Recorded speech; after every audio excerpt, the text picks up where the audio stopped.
ஓம் சக்தி. சிறப்பு பார்வை சக்தி திருப்பாவை மேல்மருவத்தூர் அன்னையின் மேல் பாடப்படக்கூடிய பாடல்.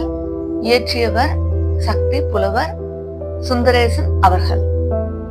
நாம் தற்பொழுது கட்டுரைக்குள் செல்வோம்.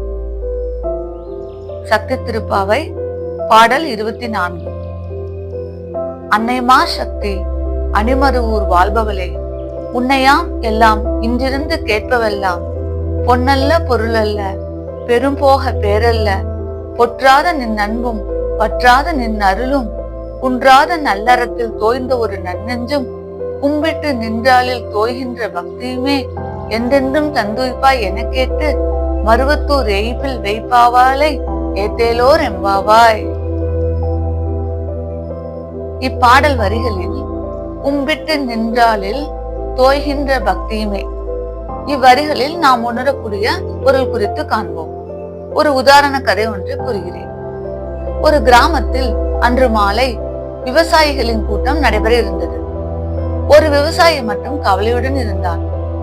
ஏனெனில் அவனுடைய நிலம் சண்டைக்கார இரு விவசாயிகளின் இடையே இருந்தது. அவன் மனம் அமைதியின்றி அலைந்தது.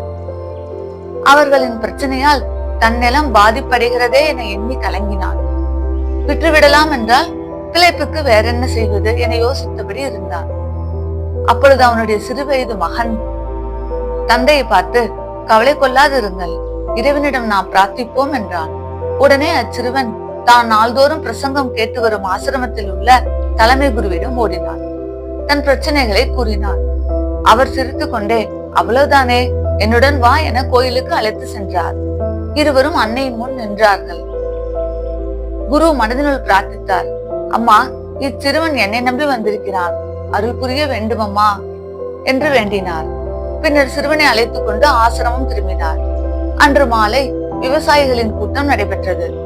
சிறுவனின் தந்தை மௌனமாக அமர்ந்திருந்தார். சண்டைக்கார விவசாயினர் இவரை முறைத்தபடி இருந்தனர். சங்க தலைவர் வந்தார்.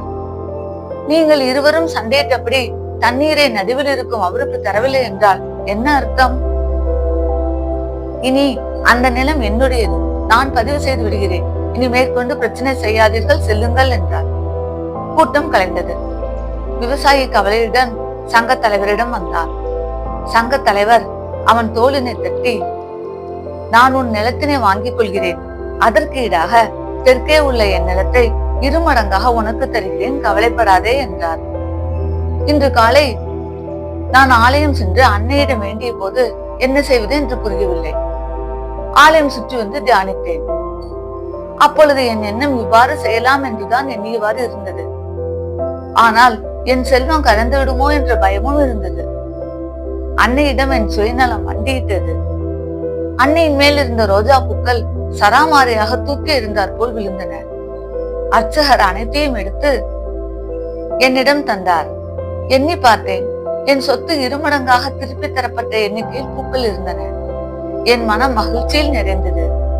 உனக்கு அளிப்பதால் என் சொத்தை அன்னை இருமடங்கு பெருக்கப் போகிறாள், நீ ஏற்றுக்கொள் என்று சங்க தலைவர் கூறினார். விவசாயி மனநிறைவுடன் வீடு திரும்பி தன் மகனிடம் அனைத்தையும் தெரிவித்தார். இவன் வில்லிலிருந்து புறப்பட்ட அம்பு போல குருவிடம் ஓடினான். குருவிடம் நடந்ததை தெரிவித்தான். குரு புன்சிரிப்புடன் அவன் கைகளை பற்றி கொண்டு, பார்த்தாயா, அன்னை அருள் புரிந்து விட்டாள் என்றார்.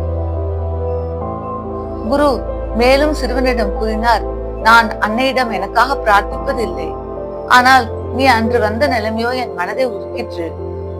உனக்கான என் பிரார்த்தனையை அன்னை மறுக்க மாட்டாள் என எண்ணினேன், அவ்வாறே நடந்தது என்றான். கும்பிட்டு நின்றாலில் தோய்கின்ற பக்தி. பிறருக்காக எண்ணும் பொழுது நம் சுயநலம் அடிவாங்குகிறது. பிறர் மேல் நாம் காட்டும் அன்பு அன்னையை அசைக்கிறது. அவ்விவசாயி தன் வயலில் விளைந்த 2 போக விளைச்சலில் 1 போகத்தை ஆசிரமத்திற்கு தந்தான். அங்கு ஏழை மக்கள் உணவருந்தினார்கள். இவ்வாறு கூட்டு சுழற்சி முறையில் சுழலும் அன்னையின் அருள் நம் அறிவுக்கு அப்பாற்பட்டது. ஆகவேதான் அன்னை என் செயலை ஆராயாதே, அது உன் மூளைக்கு எட்டாதே என கூறினார். தொடர்ந்து கவனிப்போம். ஓம் சக்தி.